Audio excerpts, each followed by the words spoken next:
Hey everybody, what's happening? Chris H here with Wanderlost. I'm currently in the city of Jaislamer, a little bit hard to pronounce, in western India.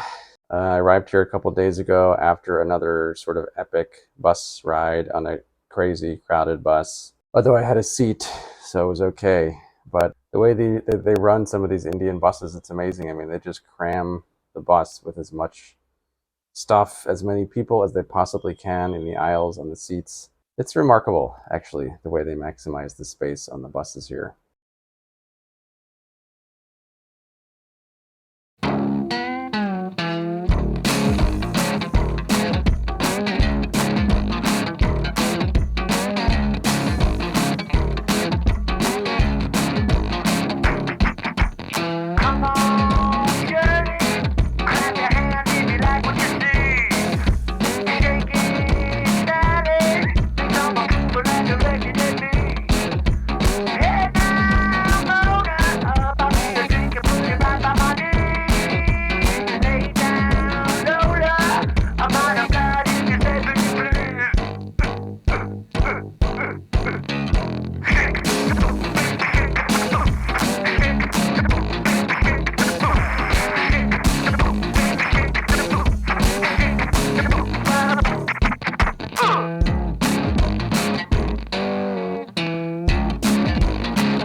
So Jaislamer is this city, like I said, in the extreme west of India. It's near the Pakistan border, actually, and it's a sort of like a desert town, and it does feel like a desert town. Everything is made out of all the buildings and stuff are made out of this brown or golden sandstone. So it really does feel like you're in a town in the desert, which you are. Also, there's a big fort, as usual, like a palace fort thing at the top of the hill, which is also made of sandstone. And the nickname of this city, according to my guidebook, is the Golden City because of all the sandstone things. So yesterday I actually went to the fort that's towering above the city here, and I hired a tour guide while I was going in. His name is Dinesh, and he did a pretty good job showing me around. We saw some Jain temples and some other cool things within the fort. So I'm going to show you some of that now. So now we are front of the Jain temples. These are the Jain temples, very famous for the handmade carving and architecture. Okay. We are going to see inside all the carving in details. Oh, cool. In Jain religion, they have prophets, which is we call messengers. Prophets. Yes, they have 24 prophets. Okay, so that's the first prophet First prophet of Jain religion. Okay. His name is Adinath and Rishabdev. Okay. Last one, number 24, Mahavir Swami. Okay. They all look similar. If you go anywhere in India, in any Jain temples, they all look similar. That's why each prophet has symbol to recognize. That is the first prophet.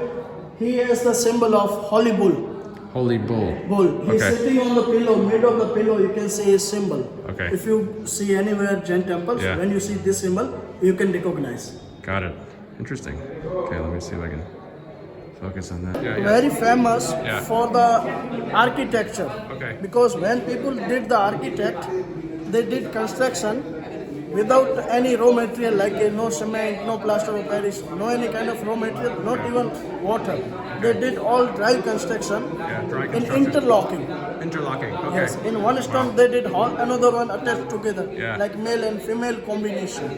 That's amazing. That's so amazing. you can see the best example of interlocking construction. I'll show you a few examples. Okay. Okay. Great. Thanks. So they just attach all of this. These are different pieces that are attached without any mortar or anything. Without any Just pieced together. They kind of fit together. Different pieces. That's amazing. In India, if we start new work or new business, we pray always God Ganesh first. We start with the God Ganesh. Okay. In Jaisalmer, we have a culture. When we go for wedding, before the wedding, we make the painting of God Ganesh just front of the house near the main gate. Okay. It means open invitations for the neighbors. Okay. They can come and enjoy the wedding, attend the wedding without invitation card. We don't have to give them invitation card. Oh, really? And we write all information there, like a name of family who's welcoming you, and name of couple who went for wedding, and there is the date of wedding as well. So Makes it's like a wedding invitation. This wedding thing. invitation for Cool. the neighbors. Cool. Okay, So you said this the swastika is protection from the evil eye. evil eye. It's not something bad like in. No, no, that's in Germany they stole our design, they copy it, Oh, yeah? and that's very bad meaning in Germany and Yeah, Europe. yeah, But right, in India, right. it's very positive. Okay. Always good luck. Okay. So now we are at the place which is called Vyas Chhatri. Vyas Vyas, that is the one of the surname in the Brahmin, in the priest caste, Oh, okay. subcaste of the priest caste. Yeah. Vyas Chhatri. Vyas This is Chhatri. the actually place for the Vyas subcaste people. Yeah. When they died, Yeah. after that they cremation here. Okay. After that, them family they make architecture like that Yeah. for their memory. This is all for the people that got cremated, their memory? Yes, All of this. and they make this all beautiful architecture like umbrella design Yeah. and like a Hindu art and Mughal art both together. Okay. And Cool. from here you can see nice view of the fort and Yeah, city yeah, as thanks. well. Yeah, we've also got a great view here. Let's check it out. Nice view here. There's the fort. Okay, so that was my little tour of the fort yesterday and some other things. And now, real quick, I want to show you my room because it's pretty nice. It's a little bit on the small side, but it's made out of the sandstone, like I was saying. Like everything here is made out of. So you can check it out. It's got some kind of cool design features. Okay, so this is a quick view of the room I'm staying in at the moment, although I'll be checking out in about an hour. So it has this kind of ornate lamp window thing. I wish I knew what the proper word was for this thing. It's pretty cool, and as you can see, it's all made of sandstone. Everything in this room, I mean, the walls are made of sandstone, just like everything in this city is made of sandstone. It's also known as the Golden City. And there's a nice little window here where I was just sitting with a kind of space for sitting and, you know, looking outside. Okie dokies, that was what my room looks like. And later today, I'm going on a safari in the desert. Actually known as a camel safari in the desert, because I will be riding a camel. The camel safari is like a big thing here, a big tourist thing. As far as I can tell, that's why many people, many tourists, they come to this town because they can do this camel safari in the desert. It does sound very cool and possibly a unique experience there. So I will be sleeping in the desert one night, just out in the open on a bed or something on the sand, and riding a camel for an hour and a half into the desert to get to the camp. And then apparently the camel driver is going to cook some food and stuff on the fire, so it should be pretty cool. It's been a sort of comedy of errors booking this camel trip, because originally I was supposed to do it with a German guy that I met on the bus, a different bus, a few days ago. But then he got sick, so he had to change his schedule and he couldn't do it.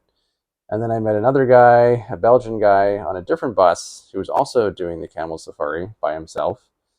But he was doing it like a day before I was able to do it, so I couldn't do that. And then, so then I just booked my own thing at this like a camel safari company they have here in the center of town on my own. And it's a little bit more expensive because I'm on my own, and they didn't have any other people signed up at the time that I booked yesterday. Supposedly, if they get more people, the price will come down a little bit.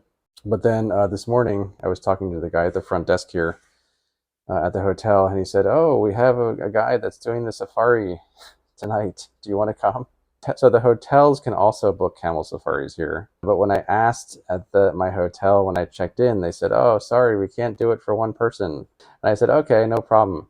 I'll just book it somewhere else." And so then it's kind of funny that this morning they're telling me, "Oh, we have a camel safari. Do you want to go?" But I mean, I already booked something, like yesterday. I guess I should have booked it at the last minute, and then I would have saved some money because it's actually cheaper to go with another person. Anyway, that's my convoluted tale of booking the camel safari, and now we will have to see what it's actually like.